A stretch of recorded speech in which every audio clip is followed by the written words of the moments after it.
Yes, we're back again with another episode today. Today I will be giving you The Blueprint by Jayz. Jayz, you know what Jayz, this album here is one of my favorite albums.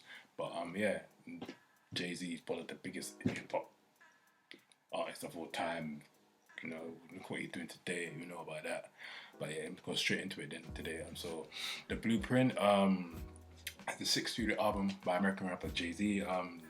It was released on September the 11th, 2001, and I know a lot of you might know what happened on that day. Not just in America, it was a sad day. You know, even around the world, we all know what happened on that day. But we ain't gonna get into it. But we know what happened on that day. Very sad day, man. Never gonna forget.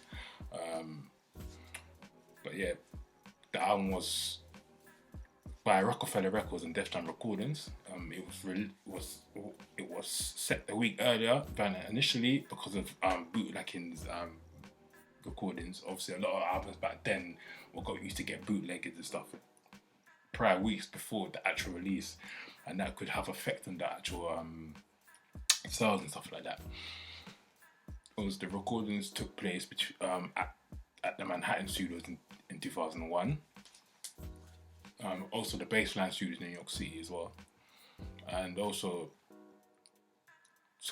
to contrast to the radio-friendly sound of Jay-Z's previous work, The Blueprint features soul-based samples and production handled primarily by Kanye West, Just Blaze, Bink, as well as Timbaland and Trackmaster and Eminem, who also contribute on the album's soul guest feature.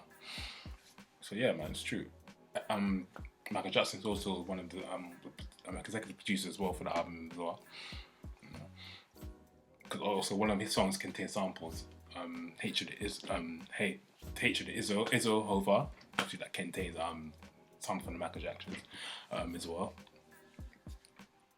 So during this time, Jay-Z had a lot of beats with a lot of rappers such as Nas and Prodigy and Jadakiss, you know, and obviously Jay-Z replied with The Takeover, which is one of my favorite diss tracks of all time. It's just the way he puts the diss track together.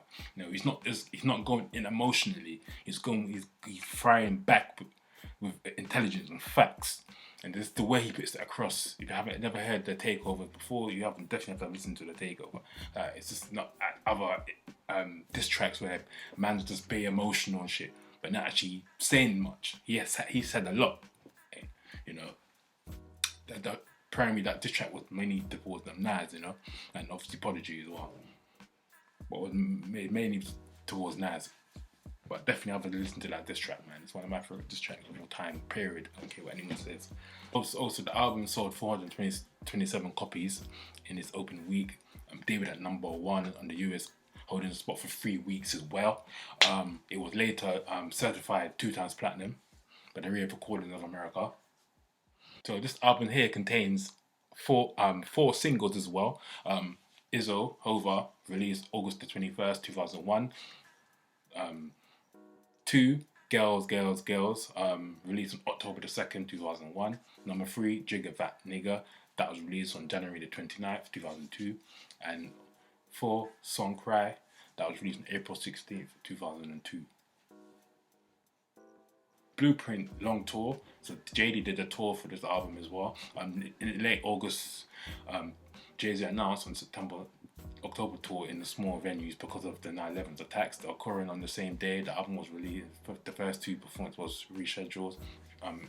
Also, Chicago, San Francisco, and Los Angeles were subsequently added, and Jay-Z donated $1 of the cost to every ticket sold from the tour to the relief organizations. So the cover of this album is one of the most iconic albums covers. It says a lot about the album cover. So the photograph on the album cover taken by Jonathan Mannon was inspired by one of the firms. It's a series by Jocelyn Baker, despite an organised crime in Britain. Instead of the telephone and brass knuckles seen next to the ashtray in the original picture, a pack of cigars and a microphone were placed instead. So that's where that photographer got the idea from as well, from a British film called The Firm. If you've never seen the film before, definitely watch that as well. the boot to reactions and the impact of this album. The Blueprint received rave reviews from critics. And this album here, the reviews were great. Metallic, they gave it a 8 out of 100.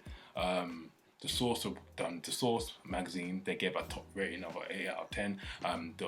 All Music, they gave it a 5 out of 5. Los Angeles Times, they gave it a 3 out of 5. Rolling Stones magazine gave it a 5 out of 5. 4 out of 5. Uncut magazine gave it a 5 out of 5. Yeah, so it's some perfect ratings there. And yeah. Accolades. Now Jay-Z won a few accolades for this album as well. But I'm gonna run through quite a few of them anyway. You could nominate for a lot as well. Album of the Year, he was ranked number 4 on the NME's 50s Album of the Year. He was ranked number 5 on the Rolling Stones top 10 of 2001. The best album of the 2000s was placed number 1 in the Complex magazine of their top 100 best albums of 2000s. They're also ranked number 2 on the Pitchfork top 100 albums of 2000 to 2004. Yeah. The commercial success for the album, like I said before, despite the release co-signing with 9/11 tax, the Blueprint sold over 427,000 copies in its opening week, becoming Jay-Z's fourth consecutive album to reach number 1 on the Billboard 200 chart. It was certified double platinum, like I said earlier, after sales and stands over 2 million units sold in the United States. The sales as of February 2012, more than 10 years after the attacks, stand at 2.7 million. So wait, I'm gonna go the track list for the album here. I'm gonna give you 13 tracks altogether. Got number 1, The Ruler. The Ruler's Back, produced by Bink. 2, The Takeover, produced by Kanye West. Number 3, Hova, produced by West. Just Blaze. Number 4, Girls, that was produced by Just Blaze. 5, Jigga That Nigga. Yeah, man. Produced by Samuel Barnes and Pokey Tone. Number 6, You Don't Know, produced by Just Blaze. Number 7, Hola Jovito, produced by Timbaland. Hearts of the City, Ain't No Love, produced by Kanye West. And number 9, Never Change, produced by Kanye West. Number 10, Song Cry, produced by Just Blaze. Number 11, All I Need, produced by Bink. Number 12, Renegade, featuring Eminem, produced by Eminem and Louis Restro. Number 13, Blueprint, Mama Loves Me, the final track, produced by Bink. Yeah, so that's the track list for you for the whole album.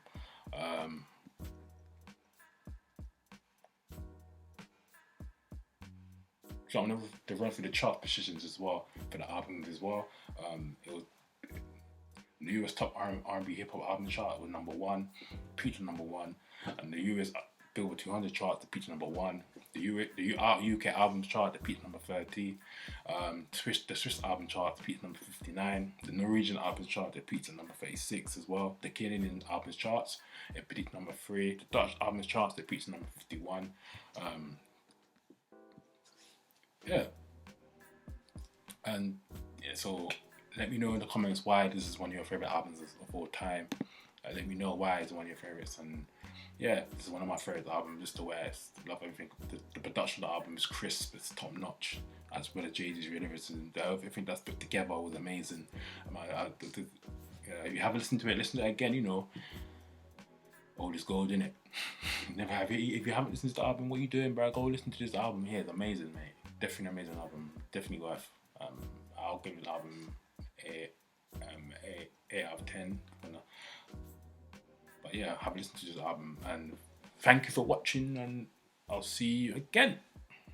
Peace. I'm out.